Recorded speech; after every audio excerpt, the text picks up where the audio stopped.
Espiritismo teve origem na França, no final do século XIX, quando fenômenos de natureza paranormal começaram a ocorrer, chamando a atenção de pessoas ilustres da sociedade parisiense. Nesse decorrer de fenomenologia, um homem conhecido com o nome de Hippolyte Léon Denis Arrivaille recebeu um convite para participar de uma dessas sessões que eram conhecidas na época como sessões de mesas girantes. Eram mesas que respondiam a perguntas formuladas pelos participantes da reunião. De imediato, com o pensamento científico e analítico que ele era portador, ele não aceitou e não tinha entendimento do fenômeno, como ele realmente poderia acontecer. Quando o senhor Carlotti, que era um amigo de 20 e tantos anos, lhe fez o convite e falou de uma maneira muito efusiva a respeito desses fenômenos, ele resolveu participar de uma dessas reuniões. Na residência da senhora Pleine Maison, ele se convenceu do fenômeno. Ele viu as mesas que se movimentavam sem atuação direta de forças humanas. Os médiuns se concentravam, colocavam a mão em cima da mesa e a mesa por si só começava a se movimentar. E ele percebeu também que a mesa começava a responder a perguntas através de pancadas, que na época era chamado de tipologia, né?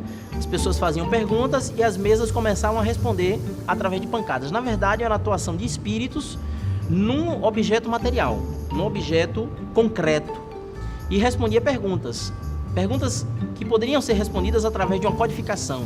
Ele percebeu que existia algo mais por trás dos fenômenos, que não era simplesmente uma brincadeira e que dali ele poderia extrair uma doutrina. Foi quando ele, na verdade, mergulhou de cabeça.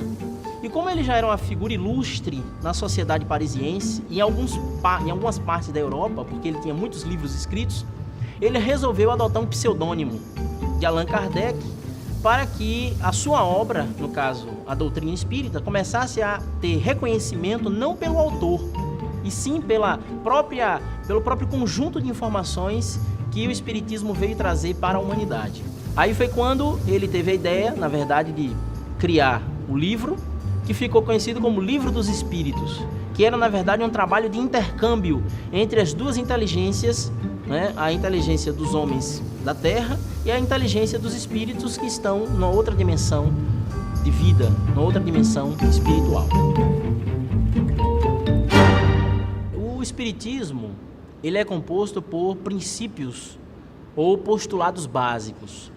Então, nós podemos enumerar, conforme Kardec, por orientação dos espíritos, colocou alguns princípios que norteiam a doutrina espírita, a ciência espírita. Então, Deus é um princípio básico. Imortalidade da alma é outro princípio básico. Comunicabilidade dos espíritos é um outro princípio. Reencarnação, um princípio básico. Pluralidade dos mundos habitados, princípio básico. Lei de causa e efeito, princípio básico. Lei de evolução. Enfim, todo esse arsenal de princípios, nós vamos encontrar comprovações hoje através de estudos e aprofundamentos por parte da própria ciência. Então, por exemplo, nós vamos encontrar dentro do estudo da astrofísica moderna, né, alguns astrofísicos de ponta discutindo, por exemplo, a prova da existência de Deus. Porque o universo, por si só, ele não pode ter sido fruto do nada. O universo precisa de uma inteligência maior que tenha servido como arquiteto para a confecção do micro e do macrocosmos, como nós o conhecemos. Allan Kardec também teve essa preocupação e fez, no Livro dos Espíritos, a primeira questão, questionando aos espíritos: que é Deus? E os espíritos responderam: inteligência suprema, causa primária ou primeira de todas as coisas. Um pouco mais à frente, ele faz uma outra indagação, perguntando: aonde nós podemos encontrar a prova da existência de Deus? E os espíritos responderam: no axioma que aplicais às vossas ciências, não existe efeito sem causa. Procurai a causa de tudo que existe no universo e a tua própria razão vos responderá. Então, para nós espíritas, nós encontramos Deus na própria natureza, que é um reflexo da manifestação dele. Nós vivemos num mundo multidimensional. No mundo material, nós estamos convivendo com 3 dimensões materiais e a 4ª dimensão, que é o tempo. No mundo dos espíritos, existe uma dimensão a mais, ou dimensões a mais, onde os espíritos habitam e nós não conseguimos enxergar com o olho da matéria humana. Nós não conseguimos observar e alcançar o que existe além da matéria. Existe um postulado básico da física quântica que diz: tudo aquilo que nós vemos na natureza é a parte mais grosseira de tudo aquilo quanto nós não vemos na natureza. Então, existe um verdadeiro universo de coisas que não estão percebíveis e perceptíveis aos olhos humanos. Estão, na verdade, em outra dimensão. A física moderna hoje já trabalha com a hipótese de 10 a 26 dimensões. Se os espíritos existem, como nós acreditamos que eles existem, eles estão numa dimensão além, nesse intervalo de dimensões, onde os nossos aparelhos eletrônicos e os nossos olhos humanos não são capazes de alcançar. Então o espírito é essa fagulha divina, é na verdade Deus representado em nós, porque nós não temos uma fagulha divina, nós somos a própria fagulha divina, né, da manifestação de Deus aqui na Terra.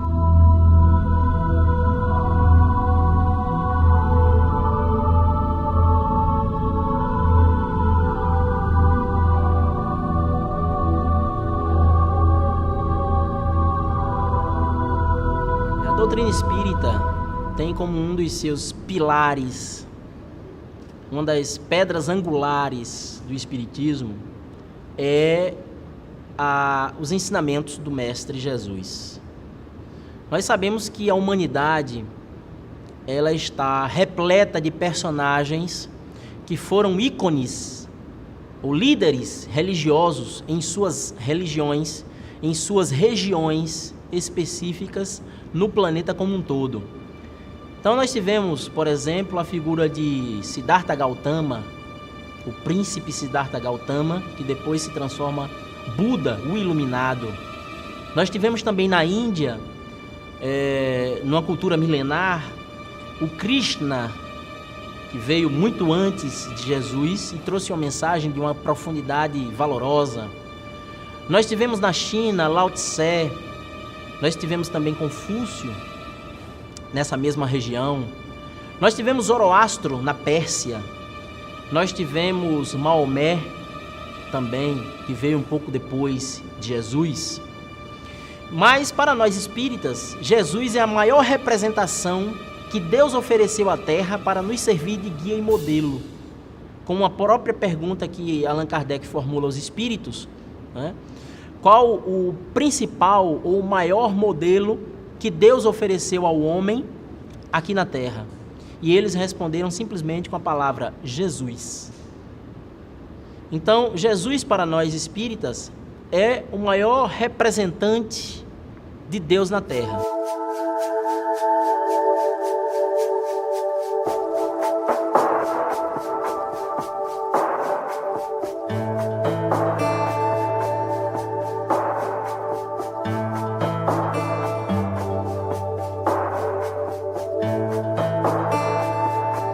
Os espíritos, eles estão à nossa volta. Eles estão num ambiente como esse, por exemplo, ajudando no desenvolver dessa entrevista. Os espíritos, na verdade, estão em todas as partes. E existe uma relação íntima e direta com nós, seres humanos.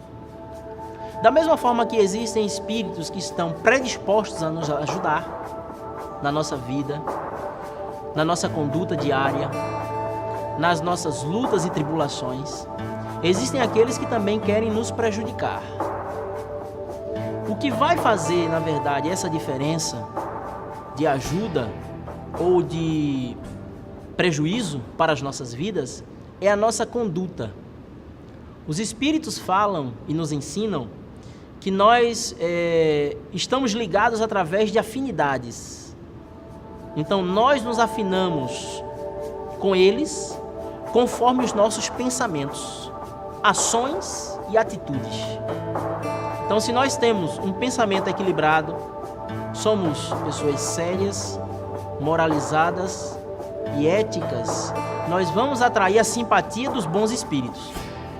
Em contrapartida, se nós somos pessoas desmoralizadas, se nós somos pessoas antiéticas, se nós não temos nenhum compromisso com a moral, nós vamos atrair personalidades espirituais que tenham essa mesma linha de conduta. Daí, Allan Kardec trazer uma premissa muito importante para nós espíritas, que diz o seguinte: reconhece-se o verdadeiro espírita pela sua transformação moral e pelo esforço que faz em dominar as suas paixões.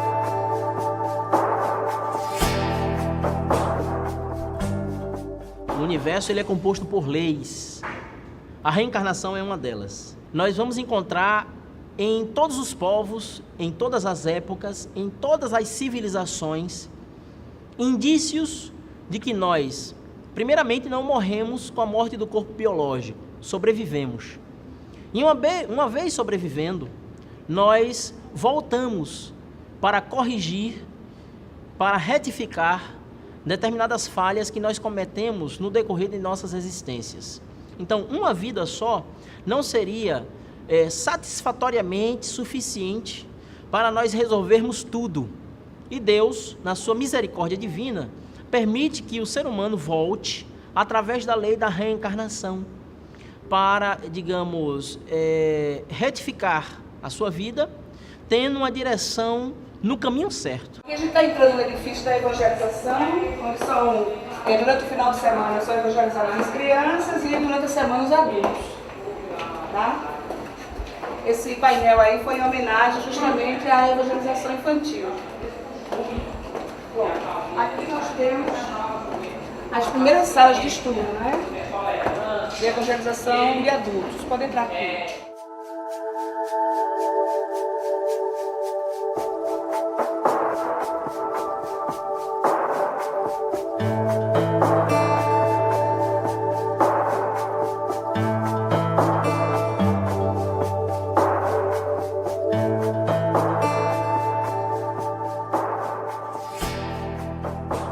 No Espiritismo não existe hierarquia sacerdotal.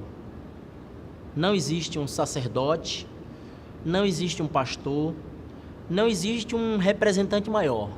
Existem, na verdade, trabalhadores, pessoas que se afinaram com a doutrina espírita, com a filosofia de vida espírita, com a religião espírita, e hoje se tornaram trabalhadores, ativos trabalhadores em prol da causa espírita. Existem pessoas que são dotadas de uma sensibilidade a mais, que nós conhecemos com o nome de mediunidade. Na verdade, são intermediários entre as duas realidades da vida, a realidade da vida material e a realidade do mundo espiritual. É, na verdade, um tipo de carteiro do mundo espiritual. Nós temos, assim, como principal representante nessa atuação mediúnica a figura de Chico Xavier, né? Que um homem semi-alfabetizado, que só fez até a 4ª série primária e escreveu, com a orientação dos espíritos, mais de 400 livros. Ele é considerado o autor mais lido da América Latina e escreveu livros de profundidades no campo filosófico, no campo religioso e também no campo científico. Livros que merecem realmente uma averiguação mais aprofundada. E você lendo um pouco dessas obras, desses livros, você percebe que uma mente humana não teria condições de abrigar tantos conhecimentos em tantas áreas diversificadas.